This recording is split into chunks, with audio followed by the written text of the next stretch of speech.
नमस्कार दोस्तों, आप लोग स्वस्थ होंगे यही कामना करता हूं। और आज जिस मुद्दे पर मैं बात करने जा रहा हूं वो एक बड़ा अहम है। आजकल इसकी बड़ी चर्चा है कि चाइना के सामान का, चाइना के बनी हुई वस्तुओं का बायकॉट किया जाए। तमाम जगह पर आप देख रहे होंगे प्रदर्शन हो रहे हैं, कई जगहों पे इनकी होली जलाई जा रही है। तो आपके मन में भी एक सवाल उठता होगा कि क्या किया जाए, क्योंकि आपके पास भी मोबाइल फ़ोन चाइना का होगा, आपका टीवी जिस पर आप समाचार देखते होंगे, जिस पर आप इस तरीके के विजुअल्स देखते होंगे कि वहाँ होली जला दी गई, वो भी चाइना का है। तमाम इर्द गिर्द जो भी चीज़ें आप देखते होंगे सब आपको दिखता होगा कि यार ये मेड इन चाइना है। तो क्या किया जाए, बड़े असमंजस में होंगे कि कैसे हम अपनी राष्ट्रभक्ति का प्रदर्शन करें, कैसे हम इनका साथ दें, चाइना का विरोध करें। ये तमाम तरीके के आपके मन में ये सवाल उठना लाजमी है। अब ये भी एक सच्चाई है कि हमारे घरों में कपड़ों से लेकर के टॉयलेट तक, किचन से लेकर के मंदिर तक, सब जगह चाइना का सामान है। कुछ ना कुछ आपको चाइना का मिल ही जाएगा। इतना ज़्यादा चाइनीज प्रोडक्ट्स हमारी जिंदगी का हिस्सा बन चुके हैं। अब एकदम से एक झटके में इन सब से अलग तो नहीं हुआ जा सकता, वरना ऐसा होगा कि पूरे घर में हर एक चीज, एसी भी चाइना का, पंखा भी चाइना का, आप क्या क्या गिनेंगे, सुई भी चाइना की है, टूथब्रश वो भी चाइना का है, अवन भी चाइना का है, फ्रिज के कंपोनेंट्स भी चाइना के हैं, एलईडी वो भी चाइना की है। हर एक वो चीज़ हम लोग लाए हैं जो हमें सस्ती मिलती थी मार्केट में। बहुत सारी तो वो चीज़ें हैं जो हम सिर्फ सस्ती होने की वजह से लाए थे। चाइनीज है नहीं है हम गौर नहीं करते थे। हम ये देखते थे कि हमें इसका डिजाइन पसंद है, हम ये देखते थे कि ये सस्ती है और हम ले आते थे। अब बहुत सारी चीज़ें हो गई, हर एक चीज जिधर देखो उधर मेड इन चाइना लिखा हुआ है। ब्रांड कहीं और का है, बन रहा चाइना में या असेंबल हो रहा चाइना में। आईफोन भी आपका तमाम बड़ी तादाद में असेंबल्ड इन चाइना है। तो हर एक चीज, यानी कि इसकी गिनती नहीं की जा सकती, इतनी चीजें हैं। गांव देहात तक पहुंच गई हैं, शहरों में तो है ही। तो ये एक बड़ी विकट समस्या है, बड़ा असमंजस है। आप सब, हम सब ये सोच रहे हैं कि क्या किया जाए, कैसे किया जाए। इन प्रोडक्ट्स का चाइना को सबक सिखाने के लिए विरोध भी करना है, बायकॉट भी करना है, कैसे करें। तो हमें कुछ बेसिक चीज़ें समझनी चाहिए, हमें बहुत गहराई से इसको समझना चाहिए, इमोशनल नहीं होना है। सबसे पहले तो ये देखना है हमें किसी भी चीज़ को लेकर के इमोशनल नहीं होना। हम बहुत जल्दी इमोशनल हो जाते हैं, ये एक बड़ी खामी भी है हमारे लिए कि हम इमोशनल होकर के हर एक चीज़ को विश्लेषित करते हैं कि हमें तत्काल अभी अभी गुस्सा आ रहा है और थोड़े समय बाद गुस्सा हमारा शांत हो जाएगा और फिर हम वो चाइना के सामान खरीदना शुरू कर देंगे। तो इस विरोध का क्या फ़ायदा जो 2 महीने 3 महीने के लिए चले। हमें स्ट्रेटजी बनानी चाहिए, हमें लॉन्ग टर्म के लिए सोचना चाहिए, उसका तो कुछ बेनिफिट होगा। तो हमें कुछ ऐसी चीज़ें हैं, कुछ ऐसे अहम सवाल हैं जो हमें करने चाहिए, तभी जवाब मिलेगा। हमें तर्क के साथ में इस मुद्दे को डील करना होगा। तो वो कुछ सवाल हैं, उनको हमें देखना होगा। वो 5 अहम सवाल हैं जो आज आपको मैं बताने वाला हूँ, और वो हमें, आपको सबको पूछना चाहिए खुद से, और उसके बाद जो उनके जवाब मिले वो डिसाइडिंग फैक्टर होंगे कि हमें क्या करना है। तो 5 सवालों में से पहला सवाल क्या है कि क्या हमें सिर्फ गुड्स का बायकॉट करना चाहिए या सर्विसेज का भी, यानी कि जो सामान है उसका बायकॉट करना चाहिए, उससे काम चल जाएगा, या जो सर्विसेज हैं। सर्विसेज कैसे, जैसे बहुत सारी कंपनियां हैं चाइना की, हिंदुस्तान में प्रोजेक्ट लगाती हैं, किसी के साथ कोलैबोरेट होकर के, कहीं इन्वेस्टमेंट कर करके, कहीं रेलवे का प्रोजेक्ट, अभी आपने देखा होगा कि ये रेलवे ने बहुत सारे ठेके दे रखे हैं, कहीं कंपोनेंट्स वहाँ से मंगाते हैं, कहीं आपको देखा होगा मेरठ दिल्ली के बीच का जो हाई बन रहा है ट्रेन का ट्रैक, वो बनाने का अभी अभी उसको अवार्ड हुआ। तो बहुत सारे ऐसे प्रोजेक्ट्स हैं, एक नहीं सैकड़ों के तादाद में हैं जो चाइनीज कंपनी यहाँ पर हिंदुस्तान में आके अपने प्रोजेक्ट्स लगाती हैं, बनाती हैं, वो सर्विसेज हम लोगों को देती हैं। तो ये एक बहुत बड़े स्तर का इन्वेस्टमेंट है। तो हमें सिर्फ क्या सामान पे फोकस करना है या ऐसी सर्विसेज जो चाइना से मिल रही हैं उनका भी बाइकआउट करना है? तो सवाल नंबर 1 यही हुआ कि क्या हमें सिर्फ सेवाओं, गुड्स और सर्विसेज दोनों का बाइकआउट करना है, या सिर्फ गुड्स का बाइकआउट करना है, या सिर्फ सर्विसेज का बाइकआउट करना है? सवाल नंबर 2, कौन करे बाइकआउट? ये बड़ा अहम सवाल है कि कौन करे बाइकआउट आखिर। क्या पब्लिक, यानी सिर्फ पब्लिक करे बाइकआउट, या सिर्फ कारोबारी करे बाइकआउट, या सिर्फ सरकार करे बाइकआउट, या हम सब मिलकर करें बाइकआउट? तब हम चाइना को सबक सिखा सकते हैं।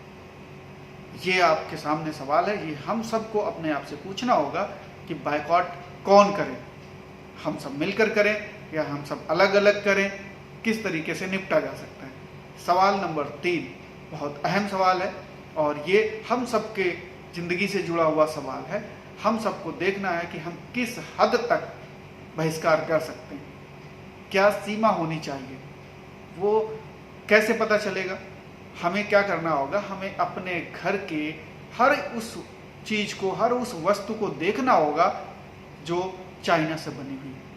एक लिस्ट बनानी होगी, गिनती करनी होगी कि आखिर कितनी ऐसी चीज़ें हैं जिनका उपभोग हम करते हैं। मंदिर में जो भगवान की मूर्ति है वो भी मेड इन चाइना हो सकती है। जो बच्चे जिन कॉपियों का इस्तेमाल करते हैं, जिन कलर्स का इस्तेमाल करते हैं, जिन पेंसिल्स का इस्तेमाल करते हैं, पेन का इस्तेमाल करते हैं, वो भी चाइना से है।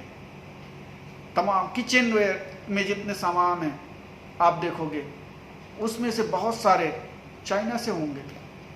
फैन आपके घरों में, एसी लगे हुए, एलईडी टीवी लगी हुई, सब के सब चाइना से हैं। तो आपको एक लिस्ट बनानी है कि कितनी बड़ी तादाद में आपने अपने घर में चाइना के प्रोडक्ट्स रख रखे हैं, उनका इस्तेमाल कर रहे हैं, उनका उपभोग कर रहे हैं, जाने अनजाने कैसे भी आए हैं वो आप हम कोई किसी ने ये सोच के नहीं लेके आए हैं कि ये चाइना के हैं और हमें चाइना को बढ़ावा देना है इसलिए लेके आए हैं। नहीं, उन्होंने घुसपैठ कर ली है, घरों में घुसपैठ कर ली है। चाइना की एक गाड़ी का ब्रांड है, नाम लेना ठीक नहीं होगा, वो देखिए कितनी बड़ी तादाद में, जब मंदी चल रही थी भारत में तो भी बड़ी तादाद में उसने मार्केट कैप्चर किया। तो ये एक है, समस्या है, इसको हमें उसी समस्या को पहचान के एड्रेस करना होगा। तो हमें देखना है कि कितनी बड़ी तादाद में हम आखिर चाइनीज प्रोडक्ट्स का या चाइनीज सर्विसेज का इस्तेमाल करते हैं अपने जीवन में। तो ये हमें एक लिस्ट बनानी होगी, तब हम तय कर पाएंगे कि किस सीमा तक, किस हद तक हमें इसका विरोध करना है, हमें बाइकआउट करना है। ये हम किसी नतीजे पर पहुंचेंगे। चौथा सवाल अब वही आ जाता है कि हमारी इकोनॉमी से जुड़ा हुआ, कि भारत क्या ऐसी स्थिति में है कि इस वक्त बाइकआउट कर सके? तो इस सवाल का भी जवाब फिर आता है कि लाखों डॉलर्स का इन्वेस्टमेंट चाइना ने किया हुआ है। तमाम लोग उन कंपनियों में नौकरियां कर रहे हैं जहां पर चाइना ने इन्वेस्टमेंट किया हुआ है। ऐसी तादाद सैकड़ों कंपनियों की है जहां पर चाइना का इन्वेस्टमेंट आया, छोटी हो बड़ी हो, बहुत बड़ी तादाद है। किसी के यहाँ 5,000 लोग एम्प्लॉय हैं, किसी के यहाँ 10,000 हैं, किसी के यहाँ 20,000 हैं, किसी के यहाँ 500 हैं। छोटी बड़ी हर कंपनी में चाइना ने इन्वेस्टमेंट किया हुआ है। तो अगर वो कंपनियां बंद हो जाती हैं तो किसका नुकसान होगा? हमारे यहाँ जो नौजवान हैं जिनको रोजगार मिल रहा है वो फिर उनकी नौकरी खतरे में पड़ जाएगी और वो बेरोजगार हो जाएंगे। ये एक बड़ी समस्या है, ये हमारे आपके सरकार के सामने बहुत बड़ी समस्या है कि हम इससे कैसे निपटें। बहुत सारे ऐसे प्रोजेक्ट्स हैं जहाँ पर चाइना ने इन्वेस्टमेंट किया, हमारे पास नहीं है पैसा, तो हमने चाइना से कहा है कि आप करिए डेवलपमेंट। बहुत सारे ऐसे प्रोजेक्ट्स में उन्होंने पैसा लगाया हुआ है, चाइनीज कंपनीज ने पैसा लगाया हुआ है। ये इन्वेस्टमेंट है, उसके रिटर्न में उनको मुनाफा होगा निश्चित तौर पर। तो इससे कैसे निपटा जाए, तो ये सवाल हमें अवश्य करना है कि क्या भारत आज ऐसी स्थिति में है कि हम बाइकॉट कर सकें, चाइना को सबक सिखा सकें, चाइनीज प्रोडक्ट्स और चाइनीज सर्विसेज का बाइकॉट करके। पांचवा सवाल है फिर, क्या हम इमोशनल होकर के बाइकॉट करें या फिर हम कोई रणनीति बनाएं और उस रणनीति के तहत बाइकॉट करें जिसका लॉन्ग टर्म इम्पैक्ट हो। इमोशनल कुछ दिन के लिए होता है, 1 महीने, 2 महीने, 3 महीने, उसके बाद आप खुद जब आप उस पीड़ा से बाहर आ जाते हैं तो आप खुद जाके फिर वही प्रोडक्ट्स खरीद के लाते हैं, क्योंकि वो आपको आप अनजाने में लेके आते हैं। ऐसा नहीं है कि आप जानबूझ के लेके आते हैं, वही प्रोडक्ट्स आपको सस्ते मिलते हैं, दिखने में अच्छे लगते हैं, जेब पर आपके थोड़ा सा कम भार पड़ता है, तो फिर वो लेके आते हैं। लेकिन अगर एक कोई लॉन्ग टर्म विरोध करना हो, लॉन्ग टर्म इसके इम्पैक्ट देखने हो, तो हमें रणनीति बनानी चाहिए। तो हमें ये देखना होगा, हमें ये सोचना होगा कि क्या इमोशनल होकर के हम इसका विरोध करें, बाइकॉट करें, या स्ट्रेटजी बनाएं, रणनीति बनाएं और उस रणनीति के तहत हम बाइकॉट करें जिसका लॉन्ग टर्म इम्पैक्ट हो। ये हमें बहुत ज़रूरी है, क्योंकि अगर हमें सबक सिखाना है, चाइना नहीं मानता है, चाइना किसी की नहीं सुनता है। चाइना की एक अपनी विस्तारवादी नीति है, वो हर जगह तमाम देशों में इन्वेस्टमेंट करता है, लोन बांटता है, बड़े एग्रेसिवली करता है वो सारी चीज़ें, और उसके उस डेट में, उसके उस डेट साइकिल में सब फंस जाते हैं। वो चक्रव्यूह है, वो फेंकता है, पहले पैसा फेंकता है और सब फंस जाते हैं, फिर निकलना बड़ा मुश्किल हो जाता है। तो हमें क्या करना चाहिए, ये 5 सवालों के जवाब ढूंढने होंगे, हमें रणनीति बनानी होगी, हमें देखना होगा कि इमोशनल होके हमें कोई फ़ायदा नहीं, कोई बेनिफिट नहीं है।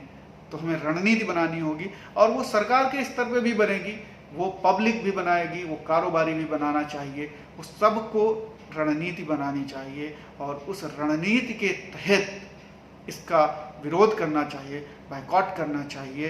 तभी हम अपनी इकोनॉमी को भी हम स्ट्रेंथन कर सकते हैं, ग्रोथ ला सकते हैं और अपना जीवन स्तर भी सुधार सकते हैं, और तमाम लोगों को हम रोजगार भी दे सकते हैं।